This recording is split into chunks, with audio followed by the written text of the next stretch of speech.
Hi everyone, I really have to go to get a new haircut today. However, first of all, let me start by introducing the Insta360 Flow. It's not a review today, it's time for a tutorial. In this video, I would like to show you how to select a different frame rate, a resolution, how to jump into widescreen mode, how to record a video, how to take a time lapse, how to take a panoramic photo, and all just in combination with your smartphone. If you have learned something at the end of this tutorial, you can actively support my channel by giving me a thumbs up, subscribe, or get this Insta360 Flow using the link provided in the video description below. Now let's start. You probably find the Insta360 folded together, and then here at the side you find a little arrow in which direction you should point this arm to enable the Insta360 to work. So in this case, I'm doing just this. It activates, it gives you a small signal tone, and then the Insta360 Flow is ready to go. And if the Bluetooth is connected of your phone, it starts automatically to open the app, and you can start straight away to shoot a video. If I would like to fold it together, I go into the other direction, and then it automatically switches off.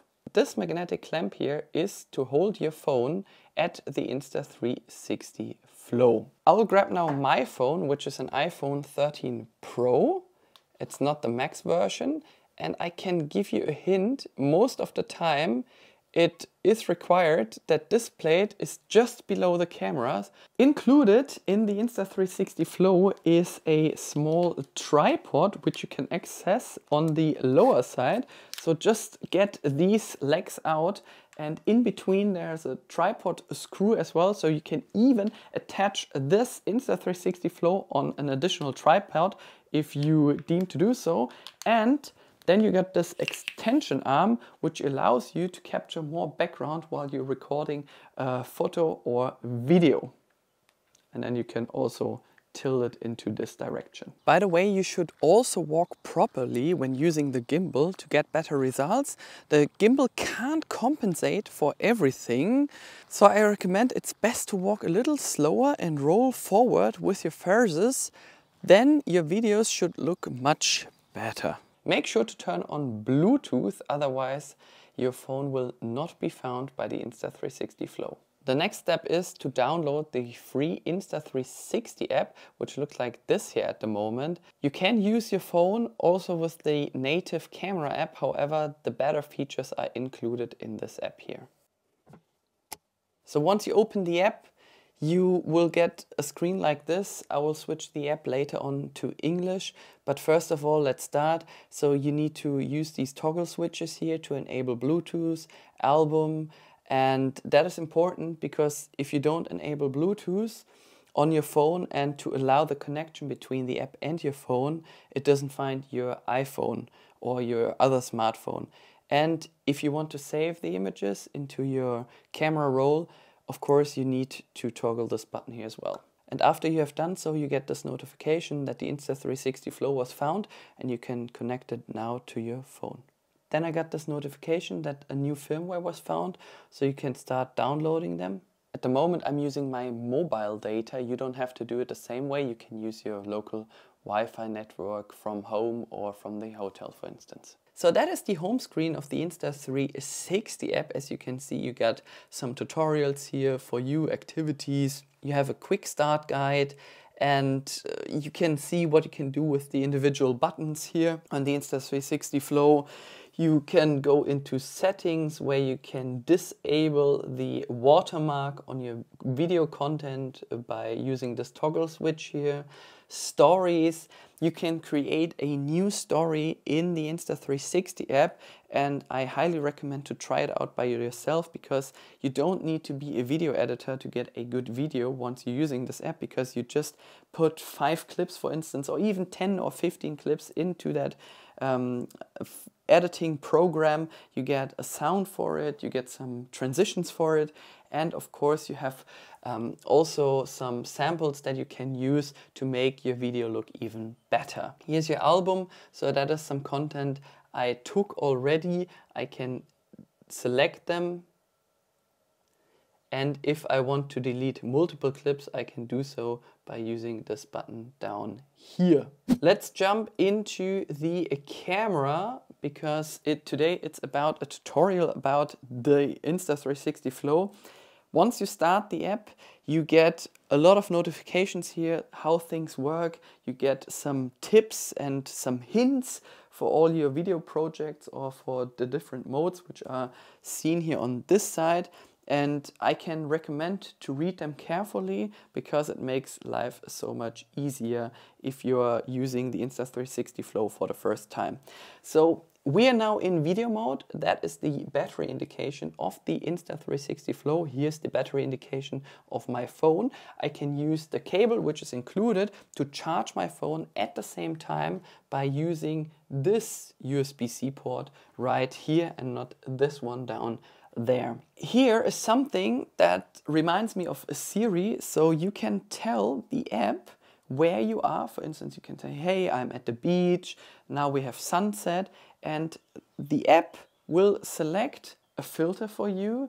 It will automatically set the exposure correctly for the scene you are in, and you can also say, hey, I'm in the forest and I want to capture some nice details of the trees, and that's all artificial intelligence. You can enable the video light of your phone. There's also the creator kit of the Insta360 Flow, which has an external LED light included. And if you use these three circles here, you can select one of their great filters, and there are a bunch of them. And trust me, I've never seen better ones than these ones here from Insta360. Once you select any of them, you can also select the saturation of that filter, and you get a couple presets here that say portraits, indoor, night, film, food, black and white, cold, warm, and so on and so on. To go back to your home screen, simply tap on the home button, and then your phone automatically goes into portrait mode and goes back onto the main page. This button right here is one of the buttons I use the most while I'm using the submenu of the Insta360 Flow app, because from here you can select a different resolution and the frame rate. If you have a little space on your phone, I would probably take also a low resolution, and anytime you have a phone with a high internal storage, I would probably go for the best resolution. In this case, I'm using the iPhone 13 Pro. So I will record my videos in 4K 25 because I'm in Europe. If you live in the US or maybe in China or Japan, you can use 30 frames per second. 50 frames per second is missing, by the way. The more frames you use, the more storage it needs from your phone.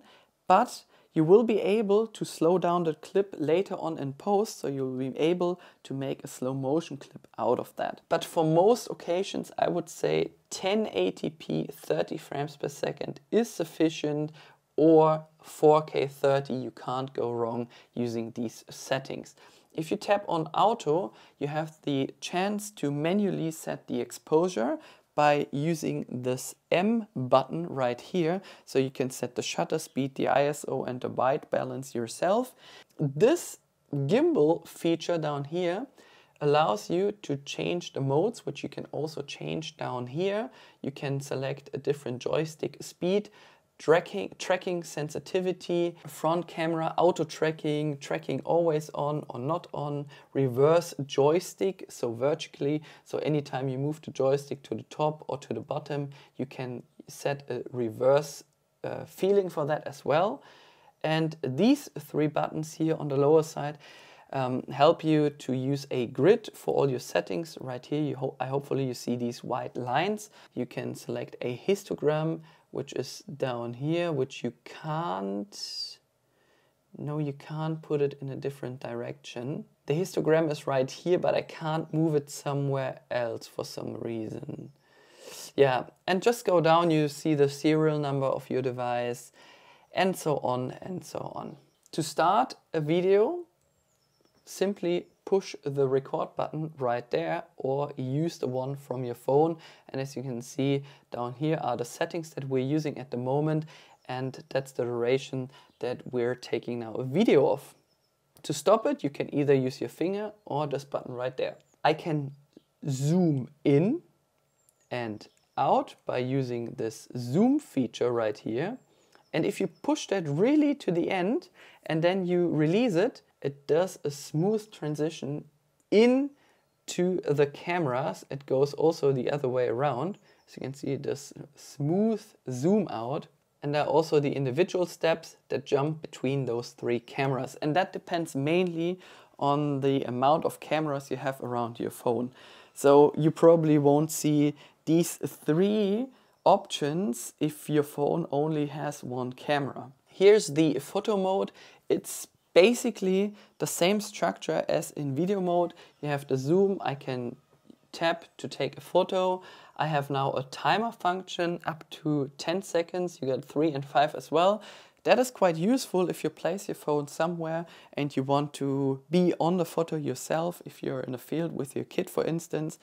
And here, this hand symbol here is different because it shows you how to enable tracking while you're not having the Insta360 Flow in your hand. Important, try them out by yourself. You have the flash, that's now not the video light, that's now the flash because we're taking a photo. The only thing which is different compared to video mode is this button right here, because from here we can select our ratio. So 4:3 is standard for photos, you get 16:9. Full, that looks like a complete widescreen photo because we're using the entire cutout of our camera. And here, 1:1 is something like you've seen on Instagram. Of course, you can use manual settings as well, and the rest is the same. Pano photo, a really nice feature. I can recommend highly to use any of these filters right here by tapping on these three circles, because you might find yourself in a nice location with a blue sky, some clouds passing by, and these filters are always matching, even in black and white, they're just stunning. One button is missing and we cannot use now a manual exposure for that panoramic photo. However, if you tap on this logo right here, it gives you multiple options for a panoramic photo. We have now this 3:3, 180, 240, or this planet here. That means it goes all around and it tries to give you that tiny planet effect.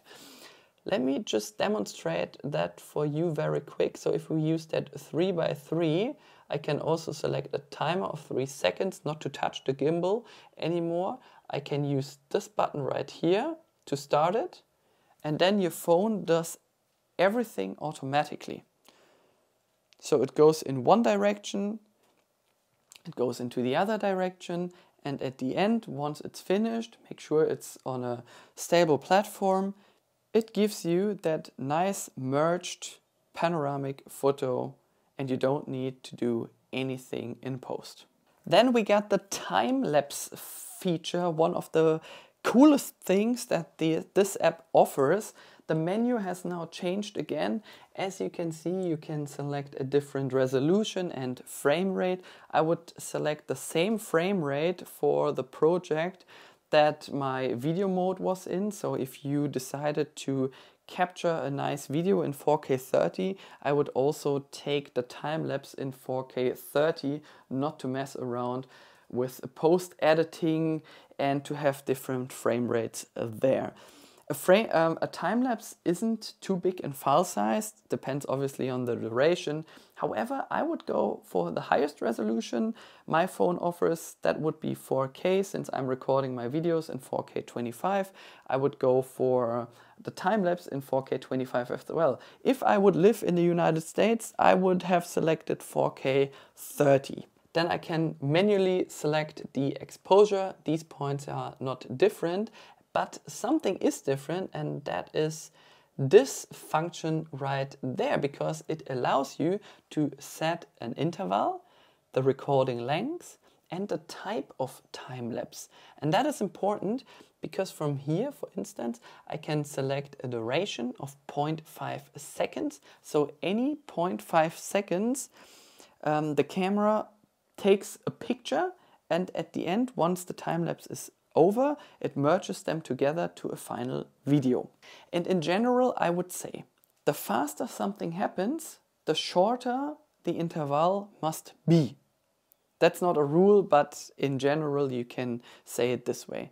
The longer something happens, so you're building a house, the longer the interval shall be.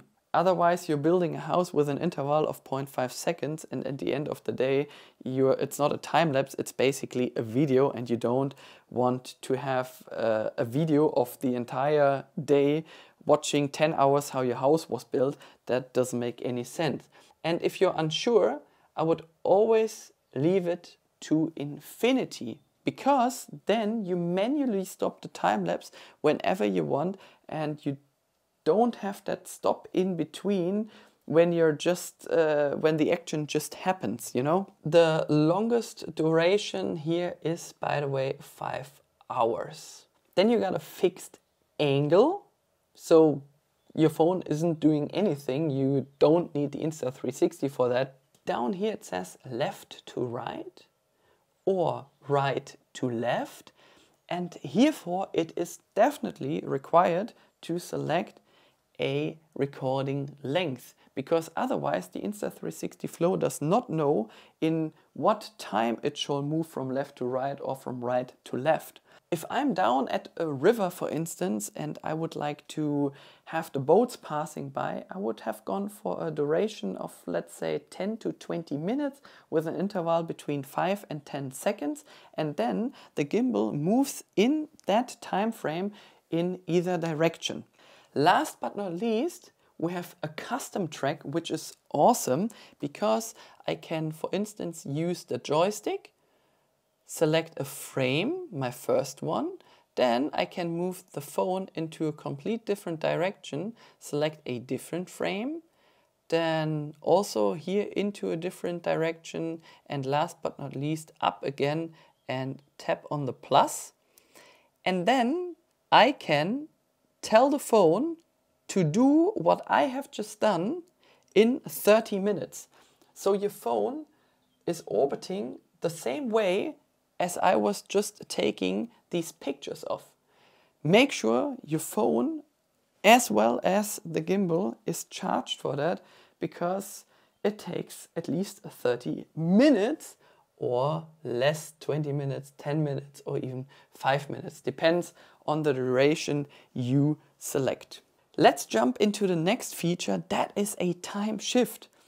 That is not a time lapse. However, some people might think it looks like a time lapse, and I agree on that. However, that is a video which is just being playbacked faster, without tone, by the way. So I can switch between cameras. I can select a filter. I can select the resolution. I would always go for the highest one, in this case 4K. And then I can select the speed that the video should be played back at the end. Let's say I walk from A to B, and at a distance of a mile or something, I would probably go for 5x.